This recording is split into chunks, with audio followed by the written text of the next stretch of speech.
bugünkü belə deyək də mövzuda vacib məsələlərdən biri əlbəttə ki, bizim atlaslarımızda verilmiş iqlim xəritələrini dəqiq bilmək, iqlim qurşaqları üzrə onların formalaşmasına təsir edən amilləri bilmək lazım. Ümumiyyətlə, mövzuya nəzər yetirsək, mövzu nədir yoldaşlar? Mövzu hava və iqlimdir.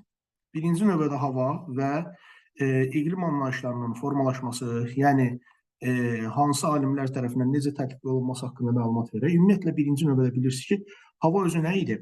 Hava özü troposferin, yəni yer səthinin 16-18 kilometr qalınlığa malik olan hissəsində, yəni aşağı qatlarında fiziki vəziyyəti idi.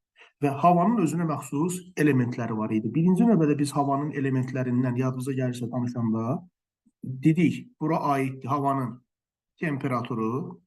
Temperatur birbaşa günəş şüalarının düşmə bucağı və asılı idi səth örtüyündən. Çünki hava şəffaf olduğu üçün birbaşa qıza bilmirdi.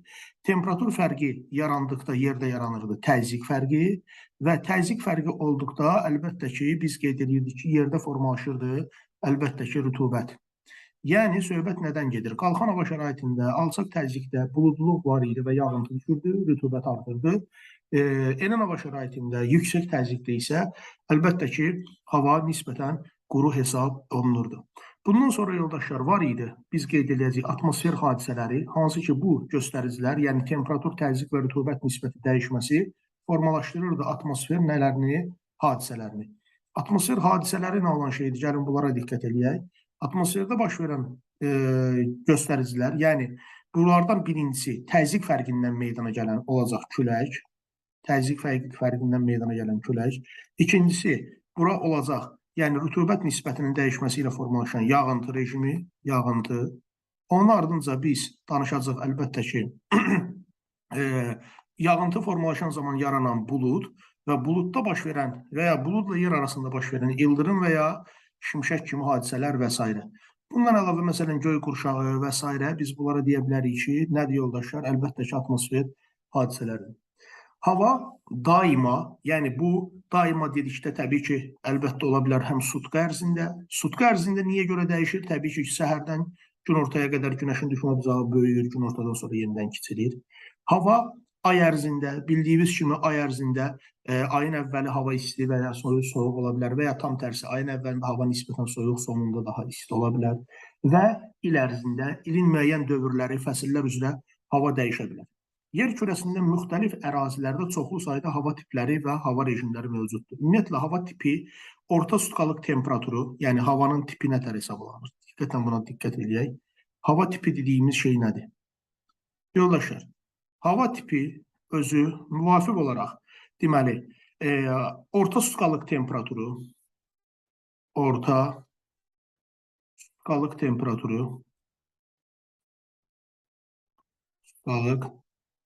temperatur. Bundan əlavə biz deyə bilərik buludluluğu, həmçinin biz deyə bilərik yağıntını,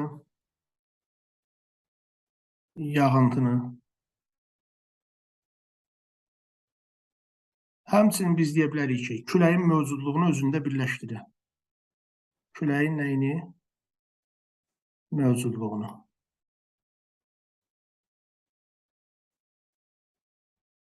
Küləyin mövcudluğu. Yoldaşlar, bizim dediyimiz bu hava tipləri orta sutkalıq temperaturu, buludluğu, yağıntını, küləyin mövcudluğunu özündə birləşdirən xüsusiyyətlərin məcmusu olacaq. Havanın öyrənilməsi və qabaqcadan xəbər verilməsi, bilirsiniz ki, daima insanların maraq dairəsində olub. Ən qədim zamanlarda xalq meteorologiyası ilə məşğul olublar. Bu nə deməkdir? Xalq arasında bəzi meteoroloji hadisələr artıq məlum idi insanlara. Meteorologiyası, xalq meteorologiyası. Yoldaşlar, görək bu nə olan şeydir? Siz bilirsiniz ki, müşahidəçilər müxtəlif əlamətlərə görə hava haqqında proqnoz verməyə çalışırdılar, yəni atmosferlə bağlı. Eramızdan əvvəl 5 və 4-cü əsrlərdə qədim Yunan alimi Hippokrat insanın əhval ruhiyyəsi ilə hava şəraiti arasında sıx əlaqə olduğunu söyləmişdi. Və bilirsiniz ki, havanın dəyişməsi ilə ürəyin ritmi, həmçinin insanda arterial təzyiq, qanda belə deyək də, şəkərin dəyişməsi, müxtəlif əlamətlərin bilavasitə biz qeyd eləyəcəyik ki, e, e, hava ilə, atmosferlə bağlı olduğu məlum idi. Ümumiyyətlə, yadda saxlayaq ki, müasir dövrdə havanın qabaqcadan xəbər verilməsi iqtisadiyyatın ən mühüm sahələrinə, həmçinin də nəqliyyat vasitələri hərəkətinə, əkin sahələrinin şumlanmasına, gübrələnməsinə, bundan əlavə toxum səpilinə, şaxtaya davamsız bitkilərin qorunmasına xüsusi önəm verilirdi, xidmət göstərilirdi. Söhbət nədən gedir? Məsələn, bəzi bitkilər var ki, onlar şaxtaya dözümsüzdür. Söhbət nədən gedir? Məsələn, apelsin ağacları. Apelsin ağacları -7,7 selsi, limon isə -2,2 selsiyə dözə bilmir. Ona görə də bunların əvvəlcədən öyrənilməsi vacib idi xalq tərəfindən və meteoroloji xidmət idarələrində sinoptik metodlarla havanın vəziyyətini öyrənməsi və proqnozlarının xəritələrin tərtib olunması imkan verir. Deməli, sutkalıq təyin olunan xəritələr nə olacaq? Sinoptik xəritələr. Bunu da yadda saxlayaq. Yoldaşlar, sinoptik nə? Xəritə.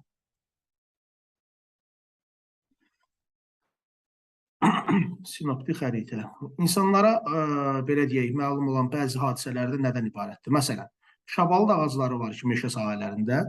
Şabalıd ağacının gövdəsindən yapışqana bənzər maye axırsa, deməli uzun müddət yağış yağacağı insanlara məlumdur, xalq arasında.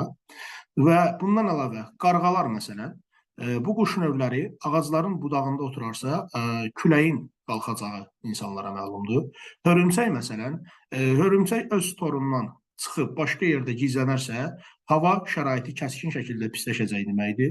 Həmçinin günəş batandan sonra əgər göyün üzü qırmızı rəngdə olarsa, növbəti gün küləyin əsəcəyi insanlara məlumdur və bu tipli proqnozlar xalq meteorologiyasının əsasını təşkil edir. Bir də biz qeyd eləyək, şabalıd ağaclarından biz qeyd elədik ki, gövdəsindən yapışqana bənzər maye axarsa, uzun müddət yağış yağacağı söylənilir. Qarğalar ağacların budağında oturarsa, külək əsəcəyi söylənilir. Hörümçək öz, belə deyək, torundan çıxıb başqa yerdə gizlənərsə, hava şəraiti kəskin pisləşəcək deyirik və günəş batandan sonra göy üzü qırmızı rəngdə olarsa, sabahı gün güclü külək əsəcəyi haqqında məlumat verir. Yoldaşlar, hər ayın temperaturu bir-birindən fərqli olsa da, müxtəlif illərdə eyni aylarda orta temperaturlar demək olar ki, bir-birindən az fərqlənir. Yəni, buradan da belə bir məntiq ortaya çıxır ki, hər hansı bir məntəqədə hava şəraiti ildən ilə təkrarlanır. Yəni, hava şəraitinin bir yerdə ildən ilə təkrarlanmasına, yəni biz bunu belə ifadə eləyək, ildən ilə təkrarlanma. Yoldaşlar, ildən ilə təkrarlanmaya təkrarlanma. İldən ilə təkrarlanmaya biz deyəcəyik, yoldaşlar, iqlim. Yəni, bir daha təkrarlayıram. Ayın daxilində müəyyən günlərdə temperatur fərqlənsə də, müxtəlif illərdə, eyni aylarda orta temperaturlar demək olar ki, bir-birindən az fərqlənir. Və belə çıxır ki, hər hansı bir məntəqədə hava şəraiti ildən ilə nə edir? Təkrarlanır. Buna nə ad verdik? İqlim. Yer kürəsinin iqlimini daima indiki kimi olmuyor.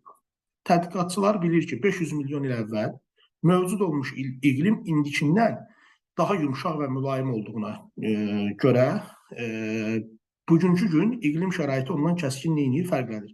Hətta şimal əraziləri belə buzdan azad olmasını, həmçinin şimalda daimi donuşluqdan sonra təbii ki, bitki və canlıların məhv olduğunu ehtimal edirlər. Amma ilkin dövrlərdə bitki və canlı aləminin daha zəngin olduğunu şimal enliklərində müşahidə eləmək mümkün idi. Bundan əlavə biz yoldaşlar deyəcəyik ki, hazırda Qrenlandiya adasında, ümumiyyətlə qütblərdə əvvəllər söyləyirlər ki, küknar və şam meşələri ilə örtülü olduğu ehtimal olunurdu. Amma hal-hazırki şəraitdə bilirsiniz ki, daimi donuşluq bölgələri hesab edilirdi. Ümumiyyətlə, yadda saxlayaq ki, yerin, deməli, iqlimin formalaşmasını əsasən biz qeyd edəcəyik. Günəş şüalarının düşmə bucağına asılı olaraq yer səthi çox və ya az şəkildə istilik ala bilərdi. İndi biz burada günəş şüalarının düşmə bucağından danışaq, yəni temperaturun formalaşması üçün. Günəş şüaları. Yoldaşlar, günəş şüalarının düşmə bucaqlarını nəzər yetirsək, burada vəziyyət necədir? Bilirsiniz ki, yer kürə formasındadır. Yer kürə formasında olduğu üçün onun fəzadakı mövqeyindən asılı olaraq hər hansı bir ərazidə işıq və istilik şüalarının düşməsi il ərzində dəyişir. Və bu da təbii ki, fəsillər və eyni zamanda gecə və gündüzün uzunluğunun fərqinin yaranmasına səbəb olur. Yəni, həm təbii ki, fəsillər yaranır. Həm də təbii ki, gecə və gündüzün uzunluğu arasında fərq dəyişir. Gecə və gündüzün nəyi dəyişdi? Əlbəttə ki, uzunluğu. Bunun əsas səbəblərindən biri də bilirsiniz ki, yerin xəyali oxunun orbit müstəvisinə meyilli olması idi. Bu meyilliliklə əlaqədar gah şimal yarımkürəsi günəşə tərəf çevrilmiş olanda daha çox işıq və istilik alır, gah da cənub yarımkürəsi günəşə tərəf çevriləndə daha çox işıq və istilik alırdı. Yoldaşlar, günəş coğrafi enlik amili var ki, iqlim əmələ gətirən amillərdən biridir. Coğrafi, biz buna deyəcəyik, enlik. Coğrafi enlik bildiyiniz kimi coğrafi enlikdən asılı olaraq səth günəş radiasiyasını, yəni işıq və istilik şüalarının cəmini müxtəlif miqdarda qəbul etdiyinə görə iqlim fərqləri yaranır. Yəni coğrafi enlik ikincisi olacaq təbii ki, günəşdən gələn işıq və istilik cəmi, yəni biz buna deyəcəyik günəş radiasiyası və bu təbii ki, coğrafi enlikdə yerləşən nədən asılıdır? Səth örtüyündən asılıdır. Hər bir səth örtüyünün bilirsiniz, günəş radiasiyasını udma və əks etmə qabiliyyəti var idi. Həmçinin də iqlimin əmələ gətirən digər səbəblər də mövcud idi. Bura biz qeyd edəcəyik ki, atmosferin aşağı qatında baş verən hava hərəkəti, yəni dövranı. Buna deyirik yoldaşlar, əlbəttə ki, hava nəyi? Kütlələri. Gəlin buna da diqqət edək. Hava kütlələri. Deməli, bir dənə burada diqqətlə baxsaq, iqlim əmələ gətirən 3 dənə amil formalaşdı. Coğrafi enlik, məlum məsələ, yer kürə formasında olduğu üçün bayaq qeyd elədik. Ekvatordan qütbə doğru təbii ki, günəş şüalarının düşmə bucağı kiçilir. Bunun nəticəsində günəş radiasiyasının miqdarı fərqli olur və əlbəttə ki, öz temperatur, rütubət və təzyiq rejiminə malik olan hava nəyi yaranır? Kütlələri. Və bunlar da təbii ki, iqlim əmələ gətirən necə amillər oldu? Əsas amillər. Əlbəttə ki, coğrafi enlik və günəş radiasiyası təbii ki, səth örtüyü də burada vacib bir yer hissə hesab olundu ki, hər bir səth örtüyünün günəş istiliyini fərqli şəkildə qəbul etmə və əks etdirmə qabiliyyəti var. Yoldaşlar, iqlimə təsir edən növbəti faktorlara biz qeyd edəcəyik ki, bura relyef aiddir. Relyef. Siz bildiyiniz kimi, hündürə doğru qalxdıqca həm temperatur, həm təzyiq, həm də yağıntı nisbəti dəyişir. Ona görə də dağlarda, xüsusən də biz qeyd edəcəyik ki, dağlıq ərazilərdə iqlim fərqli olur. Dağlıq ərazilərdə iqlim fərqli olur. İqlim necə oldu? Fərqli. Ardınca biz qeyd edəcəyik ki, iqlimə təsir edən digər bir göstərici, təbii ki, bu olacaq okean cəryanları. Siz burada bir şey dəqiq bilirsiniz ki, sahildən keçən isti cəryanlar suyun buxarlanmasına və bol miqdarda yağıntının düşməsinə, soyuq cəryanlar isə soyuq su kütlələri gətirdiyi üçün, su buxarlanmadığı üçün quru hava şəraitinin yaranmasına səbəb olur. Yəni, bunu belə başa düşək ki, isti cəryan olan yerlərdə əlbəttə ki, hava olacaq, təbii ki, rütubətli. Hava, bəli, rütubətli. Yəni, burada alçaq təzyiq və yağıntılı hava şəraiti, soyuq okean cəryanları olduğu yerlərdə isə biz qeyd edəcəyik ki, burada hava olacaq, təbii ki, quraq. Bu, sırf okean cəryanlarının temperaturu ilə bağlı olan hadisə oldu. Bir də yoldaşlar, əlbəttə ki, üçüncü göstərici hesab olunacaq ki, məntəqənin okean və dənizlərə görə formalaşmış coğrafi mövqeyi. Bəli, coğrafi mövqeyi amilinə biz diqqətlə fikir versək, coğrafi mövqeyi amilində ən vacib məsələ nədir? Var, dənizə yaxın olma və uzaq olma. Yoldaşlar, dəniz və ya okeanlara yaxın olma, əlbəttə ki, bu zaman küləklərin okean və ya dəniz üzərində olan rütubəti rahat şəkildə quru səthinə gətirib çatdırmasına səbəb olur ki, bu zaman burada rütubətin miqdarı çox olur, rütubət çox olur. Yəni, qısacası buludluluğu artır, temperatur nisbətən sabit gedişata malik olur. Çünki bulud olanda hava kəskin qızıb soyuya bilmirdi. Dənizə gözəl yoldaşlar uzaq olanda vəziyyət tamamilə tərsinə baş verirdi. Yəni, nə olurdu? Əsasən quraq iqlim şəraiti formalaşırdı və hava daha buludsuz və temperatur fərqi də kəskin xarakter alırdı. Və gördüyünüz kimi əsas iqlim əmələ gətirən və digər iqlim əmələ gətirən amilləri nəzər yetirəndən sonra iqlimin əsas göstəriciləri kimi biz havanın temperaturu və yağıntının miqdarının il ərzində dəyişmə rejimini, bir də hakim küləkləri deyəcəyik. Deməli, iqlimin əsas göstəriciləri olacaq, dedik, havanın təbii ki, dedik, temperaturu,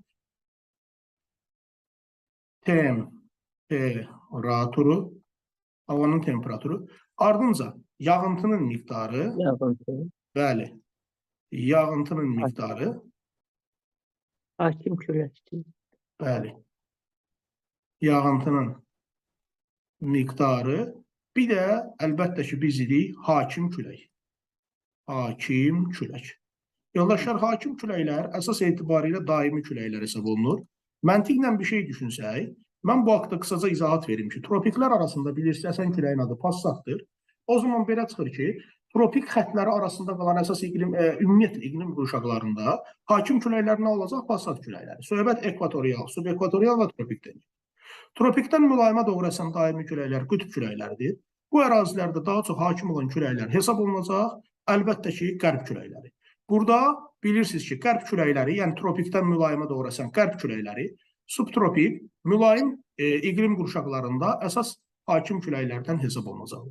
Qütb ətrafı enliklərdən mülayimlərə doğru əsən küləklər qütb küləkləridir və bu haqda da biz daimi küləklər mövzusunda xüsusi qeyd eləmişdik və orada da əsas etibarilə formalaşan hakim küləklər, qütb küləkləri əsasən arktik, subarktik, antarktik, subantarktik iqlim qurşaqlarına təsir edir.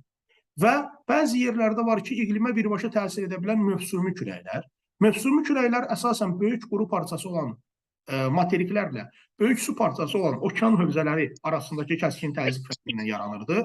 Biz bunu Şimali Amerika materiki, biz bunu Avrasiya materiki, biz bunu qismən Avstraliya materikinin şimal hissələrində su və quru arasındakı təzyiq fərqindən meydana gəlmiş mövsumi külək hesab olunan mussonlarda görə bilərik ki, məsələn, mülayim enliklərin şərqi, subtropik enliklərin şərqi, həmçinin subekvatorial iqlim qurşaqları daxilində hakim küləklər kimi biz orada mussonlardan danışa bilərik. Yəni, musson küləklərindən danışa bilərik. Davamında biz qeyd edəcəyik ki, bu oldu iqlim əmələ gətirən təbii ki, amillər. Hazırda iqlimin göstəricilərinə buxarlanma, rütubətin miqdarı da edə bilərik. Elə burada yağıntının miqdarı, yağıntı rejiminin miqdarı təbii ki, burada əsas göstəricilərdən biridir. Temperatura görə də bilirsiniz ki, buxarlanma nəyi formalaşırdı? Qabiliyyəti. Biz buna deyirdik, mümkün buxarlanma. O birbaşa nədən asılıdır? Havanın temperaturundan asılı olduğu üçün biz bunu xüsusi burada qeyd elədik. Yağıntının miqdarı havadakı mövcud olan su buxarı idi ki, yəni biz buna buxarlanma adı vermişdik və havadakı su buxarının qramlarla miqdarı mümkün buxarlanma və belə deyək, mütləq rütubət, amma havada mövcud olan su buxarının həmin hava üçün maksimal ola biləcək su buxarının olan faiz nisbətinə isə nisbi rütubət adı vermişdik. Hansı ki, nisbi rütubətlə bağlı da belə bir qeyd etmişdik ki, 100%-ə yaxınlaşdıqda hava doymuş hava hesab olunur və əraziyə yağıntı düşürdü. Və əsas etibarilə ərazinin rütubətlənmə göstəricisi, rütubətlənmə misalı bərabərdir yağıntının buxarlanma qabiliyyətinə, yəni mümkün buxarlanmaya olan nisbətinə deyilirdi. Biz bu iki komponenti bilərək ərazinin rütubətliyi haqqında ətraflı məlumat əldə eləmiş olurduq. Hazırda bilirsiniz ki, iqlim göstəricilərini özündə əks etdirən iqlim xəritələrinin tərtib edilməsi xeyli sadələşdirilir. İqlim xəritələri adətən orta çox illik yanvar və iyul temperaturlarına görə, yəni burada biz nədən danışacaq? Bilirsiniz, ölkəmiz hansı yarımkürədədir? Şimal yarımkürəsindədir. Elə bizim öz ölkəmizdə şimalda yerləşən ölkələr üçün bilirsiniz, quru üzərində ən soyuq ay hansı ay hesab olunmuşdu? Yanvar. Ən isti ay isə hansı hesab olunmuşdu? Təbii ki, iyul ayları. Yəni, söhbət nədən gedir? İqlim xəritələrində daha çox yanvar və iyul temperaturlarının, həmçinin orta illik yağıntılarının miqdarı qeyd olunur iqlim xəritələrində. Orta illik yağıntılar, ən yuxarı, ən aşağı temperatur və orta illik nələr? Yağıntılar qeyd edilir. Və təbii ki, bu yağıntıların hansı aylarda düşməyi xüsusi önəmlidir? Təbii ki, iqlim qurşaqları üzrə. İqlimi öyrənərkən iqlimşünaslıq elmi son illər daha dərin tədqiqat belədiyində sahələrinə burada biz qeyd edəcəyik ki, agroiqlimşünaslıq niyə görə vacibdir? Çünki kənd təsərrüfatı bitkilərinin inkişafı üçün, tip iqlimşünaslığı, yəni insan sağlamlığı üçün lazım olan iqlim şəraiti, kurort iqlimşünaslığı istirahət üçün lazım olan və aviasiya iqlimşünaslığı, xüsusən də hava təyyarələrin, belə deyim, limanlara enib və ya qalxması üçün lazım olan, belə deyək, göstəricilər hesab olunurdu. İqlimşünaslığın tarixi bilirsiniz ki, çox qədimdir və bu eramızdan əvvəl Yunan alimlərinə gedib çıxır. Yer kürəsində 60 iqlim növünü ayırırdı Yunan alimləri. Yəni, Yunanlılar söylüyordu ki, yer kürəsində əlbəttə ki, 60 iqlim belə deyim, növü mövcuddur. Davamında biz kimlərdən danışacağıq?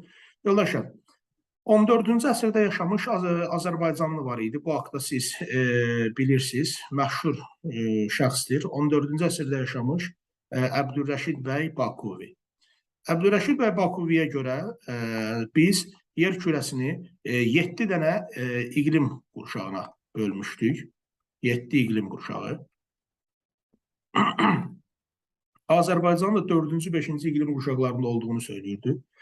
Tədqiqatçılar müxtəlif əlamətlərə görə yadda saxlayırsınız ki, belə deyim, iqlim təsnifatı veriblər və fərqli tədqiqatçıların fərqli təsnifatlarda verdiyi iqlim, belə deyək, diaqramları var. Yəni, bu şəxslər kimlərdir? Gəlin onlara bir-bir nümunə deyək. Məsələn, yoldaşlar, Voyeykov. Bu şəxs nə edib? Voyeykov iqlim təsnifatını aparıb, yadda saxlayaq ki, deməli, çaylarda su rejiminə görə. Çaylarda su rejiminə görə. Yəni, əslində xüsusi bir məntiqi var. Çaylarda bilirsiniz ki, çayların bol sulu və qıç sulu dövrləri var. Bol sulu dövrlərdə təbii ki, yağıntının bol düşməsi, buludluğun artması və orta illik temperaturun nisbətən aşağı düşməsinə, həmçinin yoldaşlar, qıç sulu dövrü, yəni yağıntının azalması, həmçinin belə deyək də, orada havanın istiləşməsi kimi göstəriciləri verə bilmişdi. Bu şəxsin adı oldu Voyeykov. Növbəti şəxsin adı yoldaşlar hesab olunur Köppen. Köppenə görə o, təbii ki, iqlim təsnifatını nəyə əsasən verib? Gəlin diqqətlə baxaq. Deməli, Köppen bu alim iqlim təsnifatını orta illik temperatur və yağıntının miqdarına görə verib. Bir də təkrarlayaq, orta illik temperatur üstə gəlinsin yağıntı miqdarına görə verdi. Yağıntı miqdarına görə verib və onun mövsümlər üzrə paylanmasına görə verib. Ardınca yoldaşlar, biz danışa bilərik Bergdən. Bu şəxs nə edib? Gəlin nəzər yetirək. Deməli, Berg əlbəttə ki, iqlim təsnifatını verib, coğrafi landşaf xüsusiyyətləri əsasında. Coğrafi landşaflar əsasında. Torpaqla qarşılıqlı əlaqədə olan komponentlərin cəminə nə ad verilmişdi? Landşaft adı verilmişdi. Təbii ki, bunu verdi coğrafi landşaflar əsasında. Yoldaşlar, amma bugünkü gündə bilirsiniz ki, ölkəmizdə də istifadə olunan iqlim təsnifatı ərazinin təbii ki, temperatur şəraiti, hava kütlələrinin xarakterinə görə bölünən Alisov təsnifatıdır. Ən vacib baxın, bəli. İqlimşünas alim təbii ki, Alisovun təsnifatı. Yoldaşlar, Alisov təsnifatı nəyə əsasən verilib? Gəlin nəzər yetirək. Alisov təsnifatı 1 verilib temperatur şəraitinə görə, bir də əlbəttə ki, hava kütlələrinə görə. Hava kütlələri. Hava kütlələrinə görə verilib və söyləyib ki, Alisov yer kürəsində əlbəttə ki, 13 iqlim qurşağı mövcuddur. 13 iqlim qurşağı. Və o iqlim qurşaqlarını 2 yerə bölüb. Yəni, söhbət nədən gedir? Deyib, əsas iqlim qurşaqları, bir də təbii ki, keçid iqlim qurşaqları. Əsas və keçidlərin sırf olaraq bölgüsü hava kütlələrinin mövcud olub və olmamasına əsaslanır. Bu hissəni qeyd kimi götürün yoldaşlar. Buradan mən sizə 13 iqlim qurşağının hamısını qeyd edeyim və ondan sonra orada formalaşan, hansı ki, o Alisov təsnifatının əsas hərəkət verici qüvvəsini də izah edək. Ondan sonra keçək, təbii ki, iqlim qurşaqlarına. Qeyd götürülürsə, buranı silə bilərəm. Silim yoldaşlar. Evet. Aha, belə.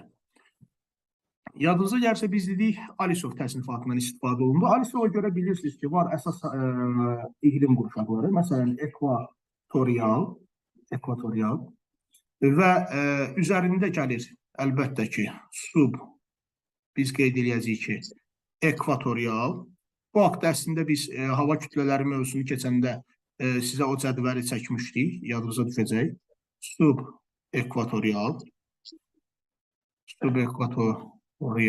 Onun üzərində gəlir, əlbəttə ki, tropik. Bəli, tropik. Qeyd edəcəyik, tropik.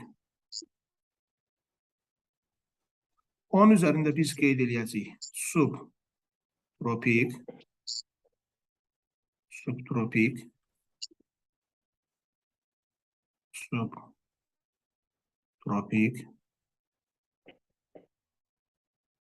Subtropiklərdən yuxarıda biz qeyd edəcəyik mülayim iqlim qurşaqları, mülayimin üstündə biz qeyd edəcəyik subarktik iqlim qurşağı, cənub yarımkürəsində isə subarktiki əvəzləyir subantarktik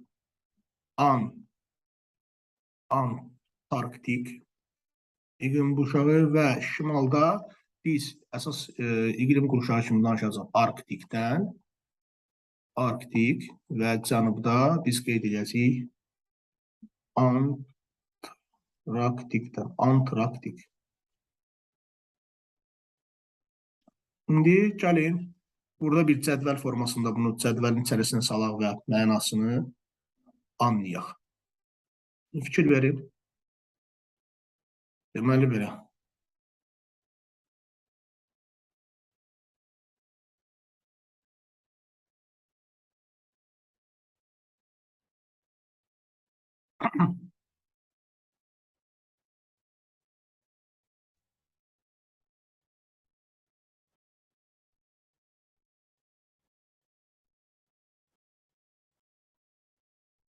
Yoldaşlar, iqlimşünas alim Alisov söylədi ki, əsas hava kütlələri və əlbəttə ki, bir də bizim keçid hava kütlələrimiz formalaşdı. Gəlin onlara nəzər yetirək. Baxaq, əsas hava kütlələrimizin dediyi ki, nəyi var?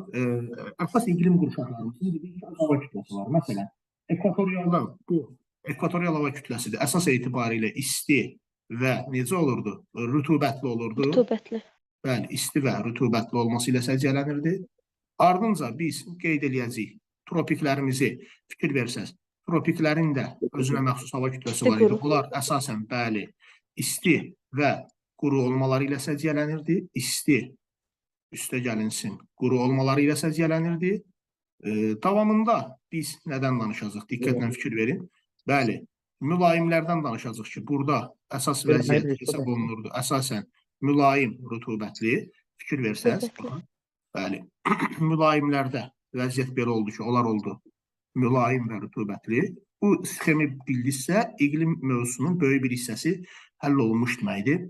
Mülayim, əlbəttə, rütubətli oldu. Rütubətli.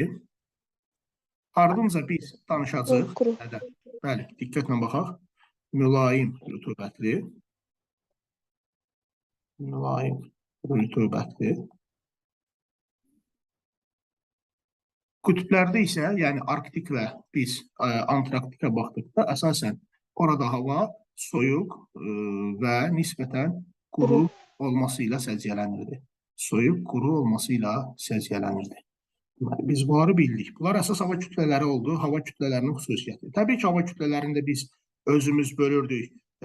Ekvatorialda bir dənə idi. Su və quru üzərində fərqlənmirdi. Tropiklərdə fərqlənirdi. Su üzərində əsasən belə deyək, çox yüksək rütubət tutumuna malik idi, amma alçaq nisbi rütubət idi. Mülayimlərdə mülayim dənizlər və mülayim kontinentallar var idi.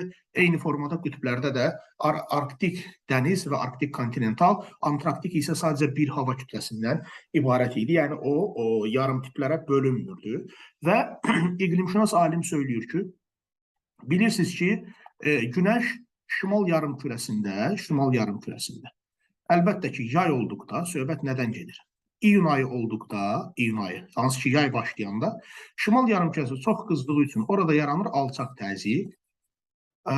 Deməli, mən bunu belə qeyd edeyim ki, bildiyiniz kimi yoldaşlar, iyun ayı şimal yarımkürəsi üçün yay, amma cənub yarımkürəsi üçün iyun ayı nədir yoldaşlar? Bəli, cənub yarımkürəsi üçün iyun ayı qış hesab edildi. Deməli, gəlin buradan biz bir iyun ayını qeyd eləyək ki, bunu biz rahat başa düşək. Ekvatordan, baxın, ekvator xəttini buradan belə işarələsək, orta nöqtə. Şimala biz deyəcəyik yay, iyun ayına, amma biz cənuba nə deyəcəyik? İyun ayında cənuba deyəcəyik yoldaşlar, təbii ki, qış fəsli. Başladığı ay. Və yadınıza gəlirsə, biz belə bir göstərici demişdik. Cənub yarımkürəsində Deməli, söhbət nədən gedir? Dekabr ayı məşhur aydır, ona görə deyirəm. Fəslin başladığı. Dekabr ayı cənub üçün nə sayılırdı? Yay. Amma şimal üçün nə sayılırdı gözəl yoldaşlar? Təbii ki, şimal yarımkürəsi üçün bu sayılırdı dekabr ayı qış. İndi vəziyyətə gəlin, diqqət edək. Biz dedik dekabr ayı oldu şimal yarımkürəsi üçün. Təbii ki, qış fəsli. Cənub yarımkürəsi üçün dekabr ayı nə sayıldı? Yay fəsli. Və diqqətlə fikir versəz, iqlimşünas alim Alisov söylüyordu ki, şimalda yay fəsli olub və şimal yarımkürəsi günəşə tərəf çevrilərkən daha çox qızdığı üçün orada yaranır alçaq təzyiq, cənubda qış olduğu üçün günəşə şüaları daha kiçik bucağa düşdüyü üçün olur ümumilikdə yüksək təzyiq. Və bu zaman hava kütlələri əsasən üzü şimala tərəf, yəni cənub yarımkürəsi ekvatordan cənub qışdır deyə, qışda Antarktik gedir subantarktikə, qışda cənub mülayim gedir cənub subtropikə, qışda cənub tropik gedir cənub subekvatoriala. Ekvatordan şimalda yaydır deyə, təbii ki, ekvatorial yayda gedir şimal subekvatoriala, tropik yayda gedir, yəni yay şimal üçün yaydan söhbət gedir, şimal subtropikə, mülayim gedir subarktikə, arktik qalır özündə. İqlimşünas alim Alisov söylüyordu ki, dekabr ayından söhbət getsə, cənub yarımkürəsi günəşə tərəf çevrildiyi üçün ora daha çox qızır və yaranır alçaq təzyiq. Şimalda isə hava daha soyuq olduğu üçün formalaşır yüksək təzyiq və nəticədə yüksəkdən alçağa doğru əsas hava kütlələri, yəni arktik, şimalda qış olduğu üçün ekvatora nəzərən şimalda, arktik qışda gedir subarktikə, mülayim gedir qışda şimal subtropikə, tropik gedir şimal subekvatoriala qışda. Cənub üçün yay olduğu üçün ekvatorial gedir gördüyünüz kimi cənub subekvatoriala, tropik gedir cənub subtropikə, mülayim gedir əlbəttə ki subantarktikə, antarktik qalır özündə. Deməli, yoldaşlar, hava kütlələri ilə bağlı belə bir qeyd oldu ki, hava kütlələri olur il boyu özündə və fəsillərə uyğun, yəni hansı yarımkürədirsə, yay fəslində özündən gedir şimala, qış fəslidirsə, özündən gedir yoldaşlar hara? Təbii ki, cənuba. İndi gəlin bir dənəsinə nümunə deyək və başa düşək. Tutaq ki, biz danışırıq nədən? Biz danışırıq, tutaq ki, subekvatorialdan. Subekvatorialın vəziyyətinə diqqətlə baxaq. Subekvatorial qalır, deməli, ekvatorial hava kütləsi ilə müvafiq olaraq yoldaşlar, tropik hava kütləsi arasında. Və vəziyyətinə biz fikir versəz bu iqlim qurşağını, burada vəziyyət belədir. Müvafiq olaraq ekvatorial hava kütləsi və tropik hava kütləsinin təsirinə məruz qalır. Əgər biz dediyimiz, belə deyək, şimal əgər subekvatorialsa, şimal subekvatoriala gəlin baxaq. Şimal subekvatorialdır. İyun, avqust ayları, yəni yay aylarında məruz qalır. Baxın, bunu belə yazaq. İyun, iyul və avqust. Yay aylarında məruz qaldı ekvatorialın təsirinə, oldu isti və rütubətli. Tropikə nəzər yetirək. Qış aylarında, yəni söhbətdə fikir verin, şimal subekvatorialdır. Qışda tropik hava kütlələri gəldiyi üçün, deməli, dekabr, yanvar, fevral aylarında da məruz qaldı yoldaşlar. Nəyə? Əlbəttə ki, tropik hava kütlələrinin təsirinə. Deməli, iyun, avqust şimal üçün nə aylarıdır? Şimal üçün yay aylarıdır. Dekabr, yanvar, fevral nə aylarıdır? Təbii ki, qış aylarıdır. Deməli, subekvatorial üçün ümumi bir tərif dedik ki, yayda ekvatorialı, qışda da nəyə alır? Tropik hava kütləsini. Bəs bu, cənubda olsa nə olar? Deməli, bir dənə bura nəzər yetirin. Əgər bu cənub subekvatoriallısa, dəyişən xüsusi bir fərq olmayacaq. Yəni, söhbət nədən gedir? Sadəcə cənub yarımkürəsində yay və qış söhbəti aylar üzrə fərqlidir. Yəni, gəlin baxaq, cənub subekvatoriala fikir verirsinizsə. Cənubun yay ayları, yəni olacaq dekabr, yanvar, fevral ayları. Yayda biz qeyd edəcəyik ki, gördüyünüz kimi, baxın, nə gəldi? Ekvatorial. Cənubun əlbəttə ki, qış ayları hansı olacaq? İyun, iyul və avqust. O zaman ora nə gələcək? Görürsünüz. İyun, iyul, avqustda tropik hava kütlələri. Bu da olacaq onun nə? Qışı. Deməli, həqiqətən də biz subekvatorialın hər iki yarımkürəsi üçün deyə bilərik ki, yayda ekvatorialı, qışda tropik alır. Yeganə fərqli cəhət, baxın, fəsil olaraq hər ikisi eyni oldu. Yayda aldı ekvatorial hava kütləsini, qışda da aldı tropik hava kütləsini. Fəsil olaraq isə eynidir.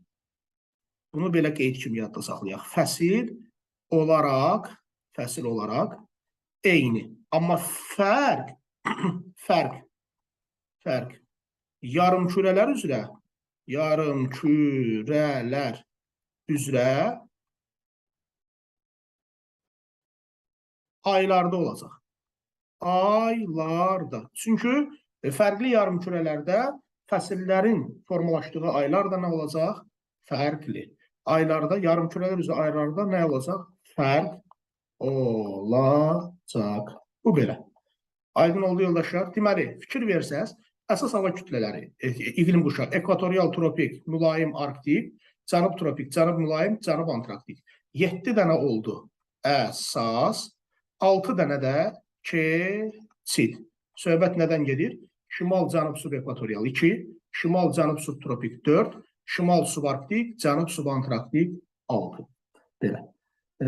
Bunu da qeyd götürün. Bir dəqiqə qalıb. Yekunlaşdılar. Keçək növbəti hissəyə.